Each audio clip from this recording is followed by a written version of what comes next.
This video is about how to get nice edges when you're doing projections. So I have a wall right here that we're going to be projecting onto a card. And we're going to be looking at this top edge right here and how to get a nice top edge. So the first one that we're going to be looking at is just projecting it right onto a card here. And as you can see, this card doesn't have anything modeled into it. It's just a new card, and it has a really straight edge on it. And so that's a bit unnatural for something like this wall to have a really straight edge. And actually, there's not a lot of things that have a razor sharp edge. Architecture and all sorts of man-made things that we think have straight edges don't actually have straight edges. There's slight imperfections in the edges, and having straight edges makes things look CG. So if you've ever had somebody say that that it looks CG, then one of the reasons is because the edges are so straight.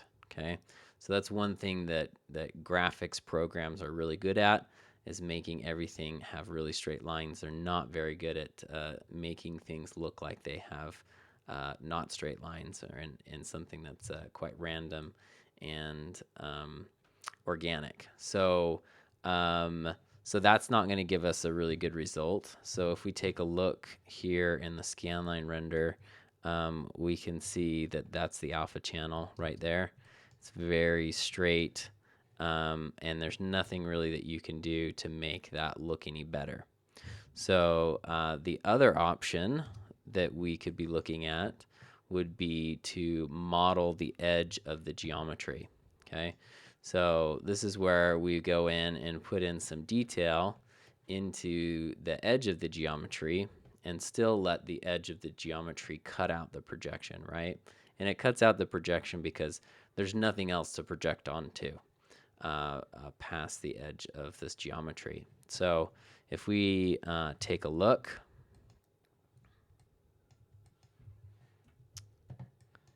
right here, you can see from the alpha channel that, it definitely has more information there.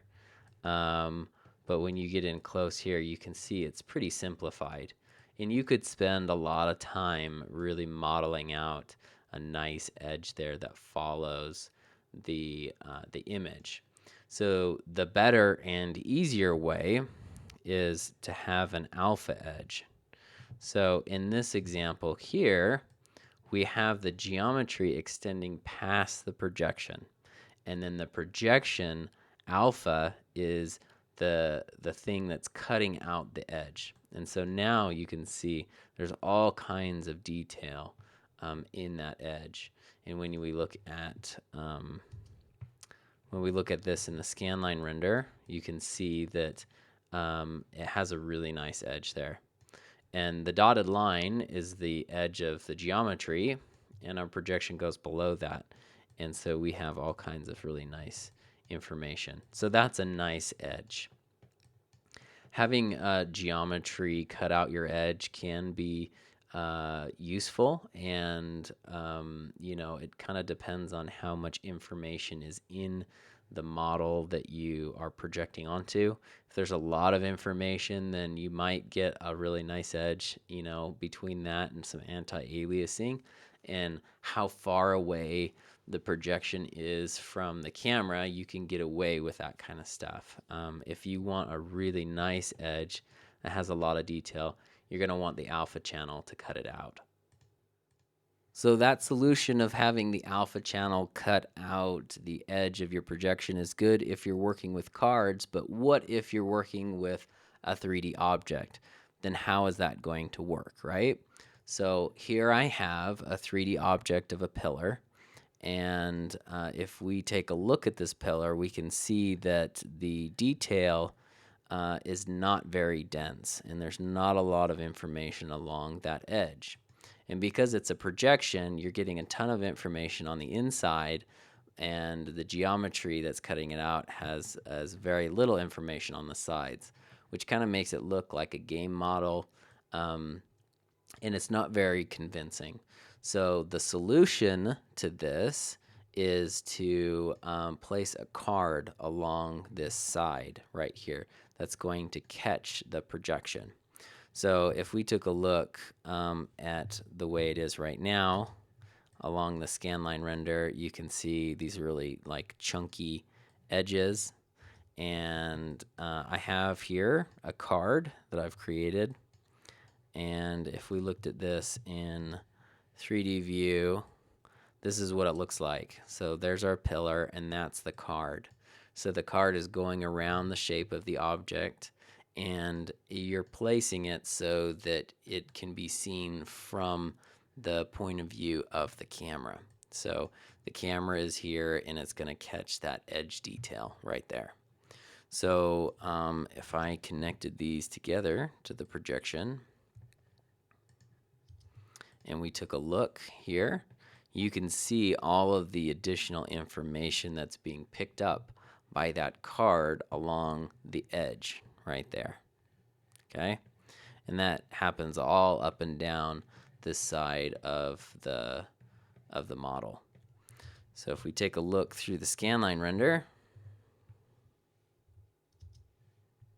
you can see that this has all kinds of new information that's being displayed because the card that we placed right there on the side of that geometry. So what if the camera is actually going around this pillar?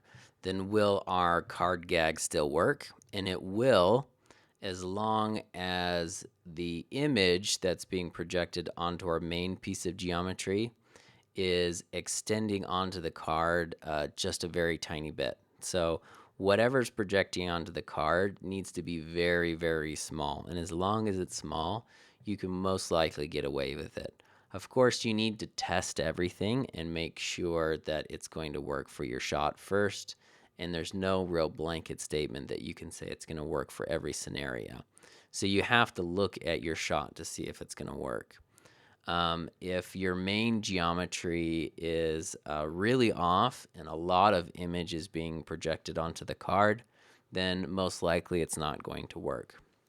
Also, another factor is how close the shot camera is to the object, because at some point you're going to have to just model more information into the geometry if it's really close to camera. And then you start incorporating other projection methods like maybe Mari into your workflow. Before you get to that point of fully modeling out a piece of geometry, I'm going to show you a trick where you can just model areas that you really need the detail and then leave everything else lower res. So let's do that in the next video.